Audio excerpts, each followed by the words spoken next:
4, première.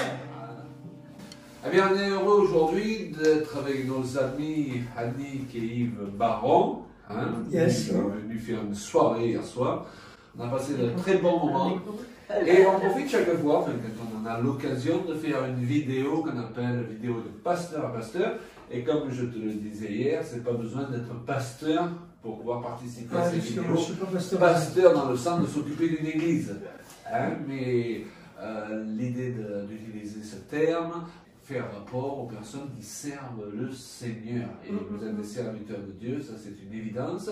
Et nous avons pas mal de points communs parce que musiciens, vous chantez ensemble maintenant, vous prêchez la parole de Dieu. Artiste. Wow. Et donc on est heureux aujourd'hui de pouvoir partager avec vous, hein Julien? Oui, et nous avons eu une soirée hier soir, c'était vraiment C'était fantastique. Et je crois que notre amitié demeure déjà depuis un bon moment, hein, il dure depuis un bon moment.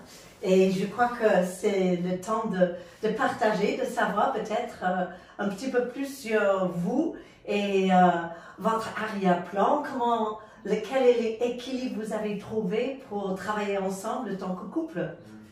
Mais déjà, vous sortez de milieu d'arbiste, hein, c'est ça? Ah oui, je suis tombé dedans quand j'étais petit. Et donc, donc moi j'ai quitté le milieu quand je me suis converti, j'avais 19 ans, et je suis un petit peu enroué parce que... À la maison, enfin, à votre maison. Voilà. Mais en fait, je suis parti dans une autre assemblée parce que je voulais pas être dans l'hypocrisie, parce que j'enseignais les enfants avant même d'être converti. Donc, et quand j'ai dit que je m'étais converti, que j'avais accepté Jésus dans mon cœur comme mon sauveur et mon Seigneur, ils m'ont pas cru. Alors, on peut être dans certains milieux, être considéré comme chrétien alors qu'on n'a pas fait. Voilà, je n'étais pas du tout. J'avais tout l'enseignement, je le connaissais, j'étais capable de me battre à coups de versets, etc. Ah oui, tu m'en donnais un, je t'en donnais 7, voilà. Mais en fait, un jour, Dieu m'a interpellé me disant, mais tu connais beaucoup de choses sur moi, mais tu ne me connais pas.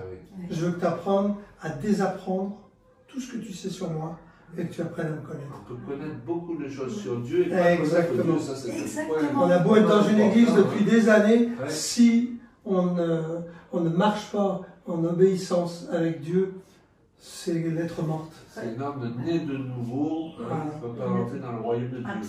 La chair aime la religion aussi. On peut être charnellement religieux, mais il nous faut passer par l'expérience où on fait une rencontre réelle avec Christ. Dieu voulait une relation avec moi. Et moi, je vivais finalement une religion. Et j'étais devenu un chrétien triste. Je dirais même un triste chrétien. Religion ou relation. Et voilà. Je me rappelle, il y a bien des années, au moins une trentaine d'années, on était beaucoup plus jeunes à cette époque-là. Et on était en train de faire d'évangélisation avec une équipe dans le sud-ouest quelque part. On se trouvait dans un petit village. Et le pasteur de l'église du village s'est converti. Après avoir été, exercé le ministère, entre guillemets, pendant des années. C'était fantastique. Donc, ça un homme de courage, parce qu'il a eu le courage de reconnaître qu'il ne connaissait pas le Seigneur. Et ça, c'est merveilleux. C'est vrai. Et Annick, tu sors du même milieu? Pas du tout. Moi, je sors d'un milieu catholique. Peu pratiquant, mais enfin quand même, j'ai reçu de l'enseignement qui était précieux, certes, mais Dieu était très lointain pour moi. D'accord. Très très lointain. Je croyais, mais Dieu était lointain. Et par le témoignage d'une camarade de classe, j'ai découvert un Dieu d'amour. À quel âge ça? Et j'avais 17 ans. Et j'ai découvert que Dieu m'aimait. J'ai eu cette révélation, que Dieu m'aimait personnellement. Et donc, à partir de ce moment-là, bien sûr, j'ai accepté cet amour. Et ensuite, il y a eu tout un cheminement, bien sûr. J'ai découvert aussi après le salut, par la foi. Je ne savais pas qu'il y avait, qu'il fallait faire une démarche personnelle pour avoir ce salut. Et puis, ensuite, j'ai découvert donc la dimension du Saint-Esprit. Et on marche maintenant, je peux dire, de merveille en merveille. On découvre toutes les choses, les miracles que Dieu fait dans nos vies. Et moi, quand à l'âge de 19 ans, j'ai accepté Jésus comme mon sauveur, il m'a fallu 10 ans avant d'accepter qu'il soit le Seigneur de ma vie. Et c'est là que j'ai reçu le baptême du Saint-Esprit. Et c'est là qu'il y a eu vraiment... ça a été comme une révolution dans ma vie. J'avais beau être chrétien, j'avais beau être... il me manquait une dimension. En fait, il y avait un passage qui me choquait toujours dans la parole, c'est que Jésus, en fait, en Jean 19, je crois, dit à ses disciples, il souffle sur ses disciples, il dit « Recevez le Saint-Esprit ». Je savais que j'avais le Saint-Esprit en moi, mais j'étais un chrétien sans puissance. J'avais pas de puissance pour le témoignage, j'avais pas de puissance pour parler de mon Dieu avec assurance, etc. Et donc un jour, je suis allé à un événement que peut-être certains connaissent, c'était avec Billy Graham. Et moi, j'étais le photographe officiel en fait de la convention. Il y avait combien? 15 000 personnes. Et à un moment, j'étais en train de faire des photos et tout d'un coup, il y avait comme une... Mais c'était pas pendant le message de Billy Graham, c'était pendant l'intervention d'un groupe de louanges que vous connaissez certainement, qui s'appelle le Trio Rofidan. Oui, à l'époque. Hein. Et moi, je faisais leurs photos en plus de pochettes de 45 tours à l'époque. Et donc, bon, c'était pas forcément ma cup of tea au niveau de leur musique et tout ça. Et tout à coup, Christelle s'est mise à chanter un chant qui s'appelait Amour divin, amour sans fin de mon sauveur. Il y avait quelque chose de prophétique. Encore aujourd'hui. Touché par le chant. Ouais. Hein? Encore aujourd'hui. Il y a eu comme une douche. J'ai senti vraiment la douche de l'amour de Dieu qui m'envahissait. Il n'y a pas d'autre mot. C'était un envahisseur. Le jour de la rencontre. Dieu est un envahisseur dans nos vies. Et je me suis senti. Et ce qui est frappant, c'est que il y avait 15 000 personnes autour de moi.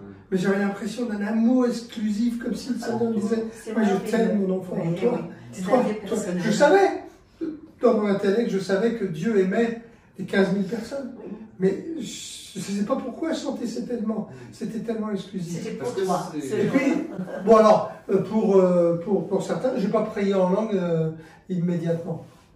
En fait, il a fallu un combat pour que j'ose prier en langue.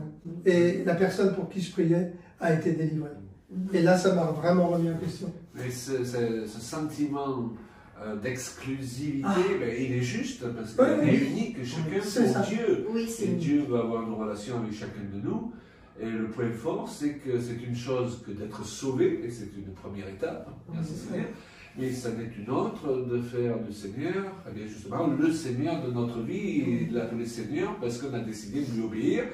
Et entre autres, eh bien, de rentrer, on a l'habitude de le dire avec Julien, dans les œuvres d'avance, on aime bien citer ce verset d'Éphésiens 10, de rentrer dans les œuvres d'avance qu'il a prévues pour nous. Et ça, ce sont des œuvres qui consistent à le servir, à rentrer dans l'appel qui est sur nos vies, et je dirais avant même que nous soyons nés d'ailleurs. Et aujourd'hui, vous servez le Seigneur ensemble, vous voyagez ensemble, comme on le fait nous-mêmes. Oui, on voyage ensemble. On voyage. Là, on arrive de Guadeloupe, où on a assisté à une conférence. On a assisté, on a participé. Oui, on a participé, exactement. Annick était prof d'anglais, donc elle faisait les traductions, etc. Et puis moi, j'ai entraîné les chants de louange aussi avec d'autres personnes. Voilà, et ce qui nous a vraiment ému dans cette convention, c'est que l'organisateur avait rassemblé toutes les églises, pas toutes, mais le but c'était de rassembler un maximum d'églises des Antilles. Il y avait des gens d'Haïti, il y avait des gens de Saint-Barth, il y avait des gens de Saint-Martin, il y avait des gens d'Antigua, il y avait des gens aussi de Martinique, etc. Mais on a vraiment fait une osmose, je dirais. Ça a été vraiment une convention. C'est un temps où le Seigneur il veut unir son peuple. Hein. Oui, c'est ce qu'on a ressenti. On n'est pas appelé à n'importe quelle unité, comme vous le disiez hier soir, mais Dieu met sur notre cœur de vouloir apprendre à déjà apprécier les autres, savoir travailler avec d'autres, et puis trouver la complémentarité. Voilà. Comme dans le couple d'ailleurs. Hein. C'est ça. Je veux juste revenir à ce que j'ai dit par rapport à parler en langue. Parler en langue, c'est pas une finalité, etc. Mais en fait, ce que j'ai découvert, et Dieu m'a simplement... Parce que moi, j'étais un peu fâché avec ça. Hein, et Dieu m'a dit simplement, si je ne peux pas maîtriser ta langue, je ne pourrais pas maîtriser ta vie. Donc c'est le moindre de tous les dons, en fait. Et il fallait au moins que ça passe par là pour moi. Donc je ne veux pas créer de polémique ou quoi que ce soit par rapport au parler en langue, mais ce que je sais, c'est que ça me sert, ça m'a servi, ça me sert encore. Et ça me servira encore, même dans ma vie de prière. Parfois, je ne sais pas ce qu'il convient de demander au Seigneur. Mais en priant en langue, le Seigneur ajuste ma prière pour que je prie de la bonne manière.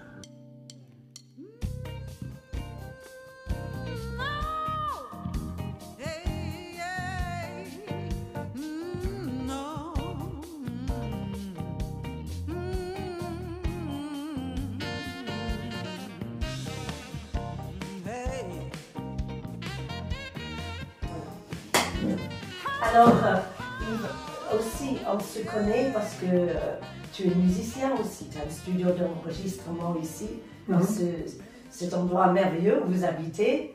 Et à travers les années, ça fait combien d'années que vous êtes ici? 1980, on est arrivé. Ah ben voilà. Et en 90, ici. D'accord. Et vous êtes on habitait en devant. Et c'était une ancienne étable? Voilà, on a fait restaurer, disons. Parce que c'était effectivement une ancienne étable. D'accord. Et ici, c'était une ferme autrefois. Et maintenant, ça fonctionne avec un B&B, un face. Un B&B, oui. Oui, ça c'est super. Mais alors, donc il y a ce studio qu'on a vu hier encore. Et ça tourne déjà depuis un petit moment. Oui, oui, oui. Donc, tu as enregistré plusieurs personnes. Oui, il y a pas mal de gens qui viennent. Ouais. Ah, voilà mon chat. Et il y a le Minet qui vient nous dire bonjour. Vas-y, prends. Alors, mon Titi. Allez, viens, tu veux participer, toi? Allez, viens. C'est le chat de donc, la maison.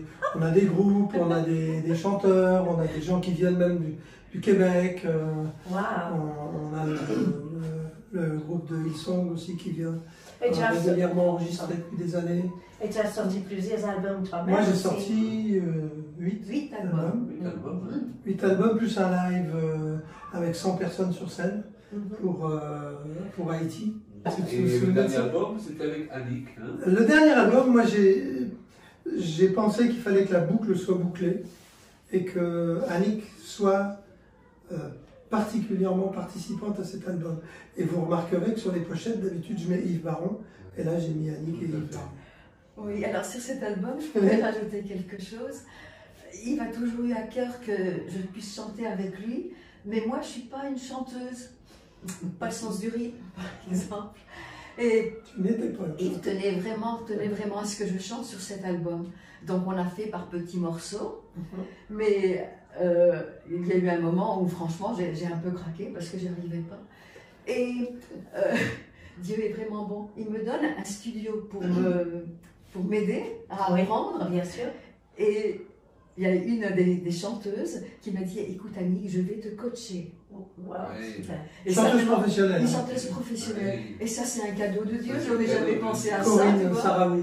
Donc, chanteuse de jazz comme ça. Elle m'a coachée pour l'enregistrement de cet album. Et puis maintenant, elle me donne des cours. Mais ce qui est formidable, c'est qu'on apprend toute notre vie. Ah hein? oui, absolument. Et d'avoir des nouveaux projets nous aide à se... je ne sais pas, de recommencer, de faire des choses différentes dans la vie, qui est intéressant. Oui, c'est un et de travailler ensemble, c'est génial. Oui. C'est ça, puis hier on vous a fait écouter un avant-goût de comédie musicale que je suis en train de préparer. Formidable. Voilà, donc... Comme quoi, les années passant, si on se laisse remplir du Seigneur, bien il continue à nous donner des idées, des projets, parfois des projets même qu'on a mis en route il y a bien des années. 36 ans. Toi, cette comédie musicale, tu l'avais écrite il y a 36 ans. Moi, je perdu suis pendant 30 parfois, ans. avec Julia, on met au point des morceaux que j'ai écrits avant de rencontrer Julia. Ils sont toujours là et c'est important de rien laisser se perdre quand on parle du principe que ça nous a été donné par le Seigneur. Voilà. Et puis tout ce qu'il nous donne, on ne va pas toujours pouvoir le vivre ou le mettre en action dès le lendemain. Mais le temps passant, Dieu va ramener notre souvenir. Et tu te rappelles, ça c'est moi qui te l'ai donné et puis on ne va pas le laisser se perdre. Et tant qu'on a le souffle de vie, eh bien, ça va continuer comme ça. Et puis, ça, c'est bon signe. C'est un signe de vie. Voilà, la vie du Seigneur qui doit jaillir d'une manière ou d'une autre. Et il faut qu'on continue, même les années passant, la soixantaine passée, aller dans ce sens de dire, eh bien, qu'est-ce qui nous Dieu n'en a pas fini avec nous. 65. 65, oui. Mais tu vois, la particularité dans cette comédie musicale, c'est pas un travail que Dieu m'a donné à moi, c'est un travail d'équipe qui va se faire. Oui. Ce qui est chouette, c'est qu'on a des projets qu'on peut commencer tout de suite dans des choses, et d'autres, eh bien, c'est des projets à long terme. Oui. On commence quelque chose, et ensuite, eh bien, il fallait vraiment garder la vision intacte, on peut dire ça, sur plusieurs années, mais quelque chose à l'intérieur de nous nous dit, voilà, un jour, ça viendra, ça va porter une fruit, et on va pouvoir entrer dans cette œuvre-là, mais qui a été visionnée parfois par l'esprit. On reçoit la vision des années avant. Ça c'est vraiment beau. Et on va encourager dans tous nos amis à compter sur le fait que Dieu n'en a pas fini avec eux, Dieu n'en a pas fini avec nous. C'est ça. Et nous prions vraiment que dans ces temps, justement, eh bien, nous apprenions aussi à travailler de plus en plus en équipe avec d'autres. Et Dieu communique des projets, justement, on n'est pas les seuls dans ces projets, d'autres doivent intervenir. Et c'est ça, bâtir le corps et fonctionner à l'appel que Dieu nous a adressé, en complémentarité avec les autres. J'allais dire, Annick, toi, tu étais professeur d'anglais. Oui. Depuis pendant très longtemps. Pendant 35 ans. Pendant 35 ans. Et Yves, aujourd'hui, il apprend l'anglais. Oui. Maintenant. C'est amusant parce que moi, j'apprends à chanter. Yves est chanteur.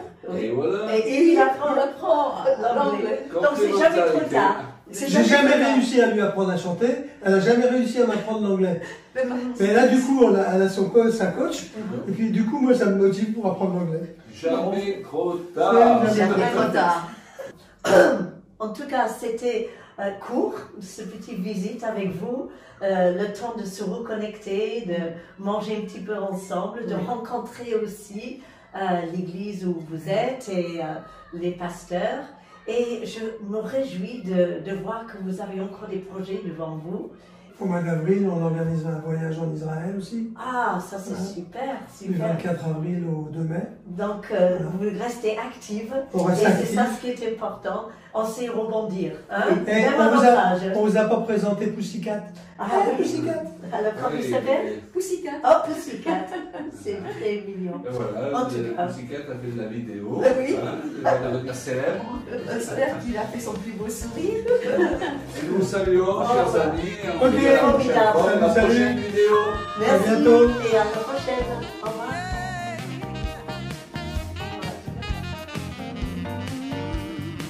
Père, viens changer notre atmosphère par ton esprit sur cette terre.